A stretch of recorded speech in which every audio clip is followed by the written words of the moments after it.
2019 के लोकसभा चुनाव में करारी शिकस्त के बाद राहुल गांधी ने कांग्रेस अध्यक्ष पद से इस्तीफा दे दिया था। इसके बाद से सोनिया गांधी अंतरिम अध्यक्ष के तौर पर पार्टी की कमान संभाल रही है।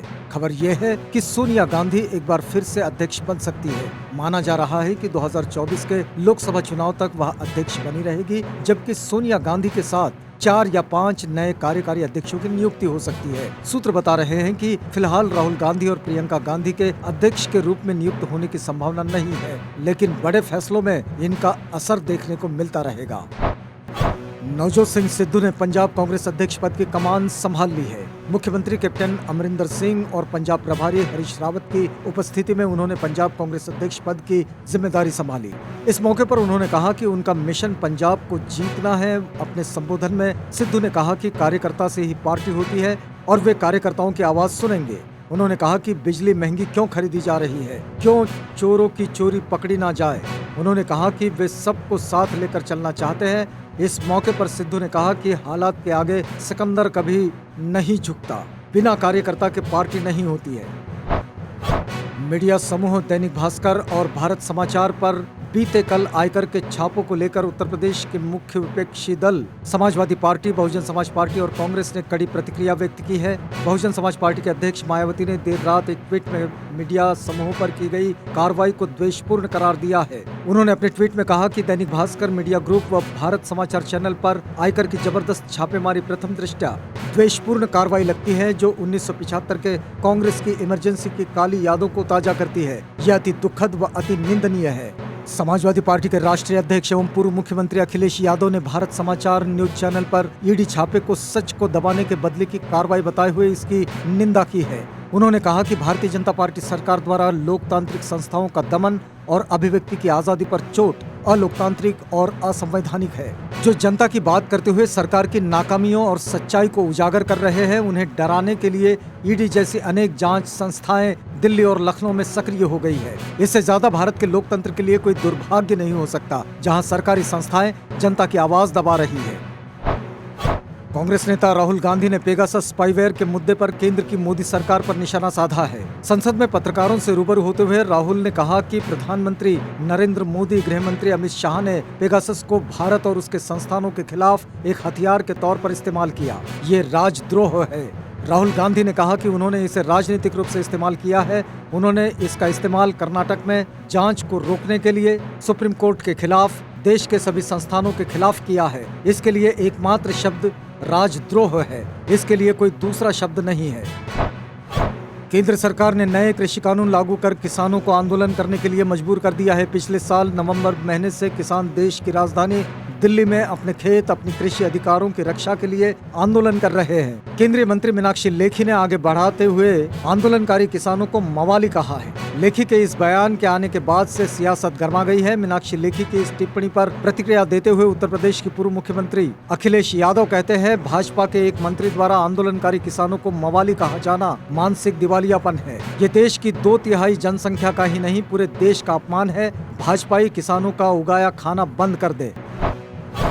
भीम आर्मी के राष्ट्रीय अध्यक्ष चंद्रशेखर आजाद ने लखनऊ में प्रेस कॉन्फ्रेंस कर कहा कि भारतीय जनता पार्टी दलित व पिछड़ा विरोधी पार्टी है। केंद्र व राज्य सरकार ने अपने अब तक के कार्यकाल में बहुजनों के लिए कुछ नहीं किया और जब यूपी चुनाव आने वाले हैं तो वोट पाने के लिए मंत्रिमंडल में उन्हें जगह दे दी। उन्होंने कहा कि आजाद समाज पार्टी ने प्रदेश की सभी 403 विधानसभा सीटों पर साइकिल यात्रा के प्रथम चरण को पूरा कर लिया है। दूसरे चरण की शुरुआत अगस्त के महीने में की जाएगी। चंद्रशेखर आजाद ने अपील की है कि आगामी विधानसभा चुनाव में जनता मुद्दों पर वोट करें, धर्म पर वोट ना करें। भारतीय जनता पार्टी बहुजन विरोधी है। बिहार में कमजोर तबके के लोगों द्वारा बड़े पैमाने पर लगातार धर्मांतरण का मुद्दा गर्माता जा रहा है। गया जिले के विभिन्न क्षेत्रों में हिंदू धर्म छोड़ ईसाई धर्म अपना रहे हैं। इस बीच धर्मांतरण को लेकर पूर्व सीएम जीतन राम मांझी ने इसके लिए धर्म के भीतर भेदभाव को धर्मांतरण का प्रमुख कारण बताकर ये कहा है कि जब अपने घर में मान न मिले तो बदलाव होना स्वाभाविक है। मुंबई समेत महाराष्ट्र के कई जिलों में लगातार बारिश के कारण बाढ़ जैसे हालात है। कई नदियां भी खतरे के निशान से ऊपर बह रही है। बारिश और बाढ़ के चलते कोंकण क्षेत्र के रायगढ़ और रत्नागिरी जिले सबसे ज्यादा प्रभावित हैं। पूरे राज्य में अब तक 8 की मौत बताई जा रही है। रेस्क्यू के लिए स्थानीय प्रशासन के अलावा एनडीआरएफ और वायुसेना की टीमें भी तैनात कर दी गई है। बाढ़ के चलते कई रूटों पर रेल सेवा भी निरस्त कर दी गई है। भारत, चीन, जापान, स्विट्जरलैंड और रूस के बाद दुनिया में 5वां सबसे बड़ा विदेशी मुद्रा भंडार वाला देश बन गया है। वित्त राज्य मंत्री पंकज चौधरी ने कहा कि देश का विदेशी मुद्रा भंडार 25 जून को लगभग 609 बिलियन डॉलर था। उन्होंने कहा कि देश के विदेशी मुद्रा भंडार की स्थिति 18 महीने से अधिक के आयात कवर के मामले में आरामदायक है।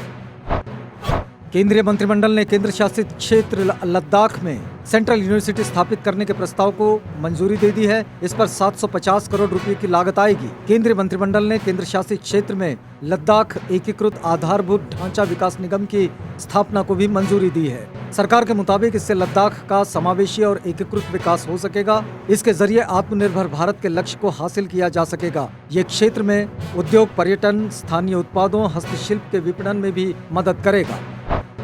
एशियाई विकास बैंक यानी कि एडीबी ने कोरोना वायरस महामारी के प्रकोप के कारण चालू वित्त वर्ष के लिए भारत की आर्थिक वृद्धि के अनुमान को घटाकर 10% कर दिया है। एडीबी ने इससे पहले अप्रैल में वृद्धि दर के 11% रहने का अनुमान जताया था। बहुपक्षीय वित्त पोषण एजेंसी ने एशियाई वृद्धि परिदृश्य एडीओ में कहा है कि मार्च 2021 को समाप्त वित्त वर्ष की अंतिम तिमाही में भारत की जीडीपी वृद्धि दर 1.6% थी, जिसके चलते पूरे वित्त वर्ष के दौरान संकुचन 8% के पूर्वानुमान के मुकाबले 7.3% रहा। अफगानिस्तान के कंदार प्रांत में स्पिन बोल्डक जिले में कथित तौर पर 100 लोगों की बेदर्दी से हत्या कर दी गई। अफगानिस्तान के गृह मंत्रालय ने इन हत्याओं के लिए तालिबान को जिम्मेदार ठहराया है। इससे पहले खबर आई थी कि जिसमें बताया गया था कि तालिबान ने अफगानिस्तान के 90% बॉर्डर इलाकों पर अपना कब्जा कर लिया है। पिछले हफ्ते तालिबान ने स्पिन बोल्डर जिले पर भी हमला किया था। 100 लोगों की दर्दनाक मौत से पूरा अफगानिस्तान दुख में है।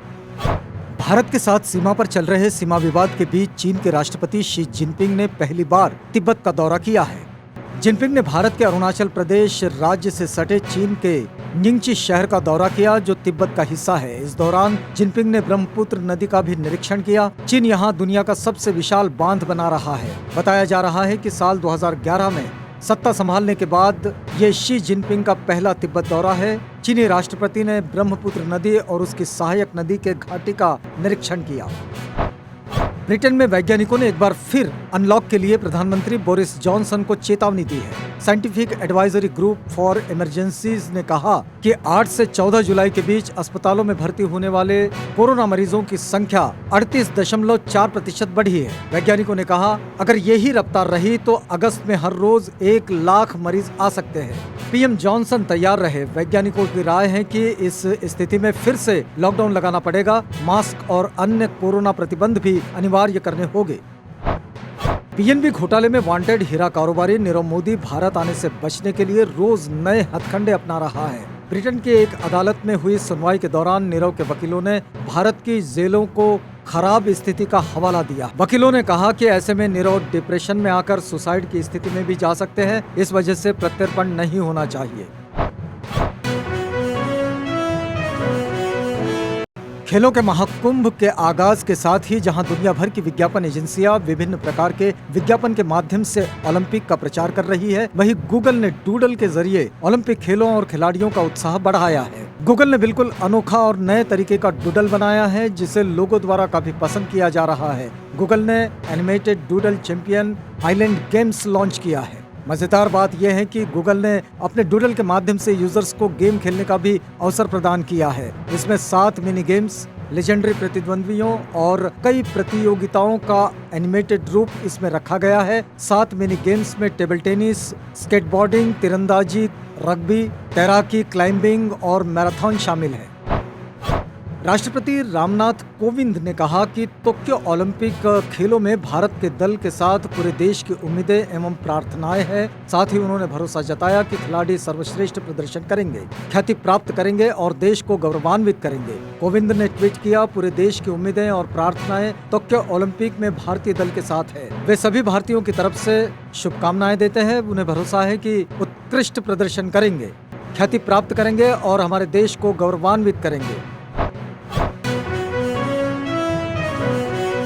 हेमा मालिनी की बेटी एक्ट्रेस ईशा देओल लंबे समय बाद बॉलीवुड में फिर से वापसी कर रही है। एक्ट्रेस ने इस बार एक्टिंग के साथ साथ फिल्म प्रोडक्शन में भी डेब्यू किया है। उन्होंने हाल ही में भारत ईशा फिल्म नाम से अपना प्रोडक्शन बैनर लॉन्च किया। अब अपने प्रोडक्शन हाउस में बनी फिल्म एक दुआ का ट्रेलर भी उन्होंने जारी किया है। राम कमल मुखर्जी द्वारा निर्देशित फिल्म में बाल कलाकार बारबी शर्मा, श्रेयांश निक नाग और राजवीर अंकुर सिंह भी शामिल है।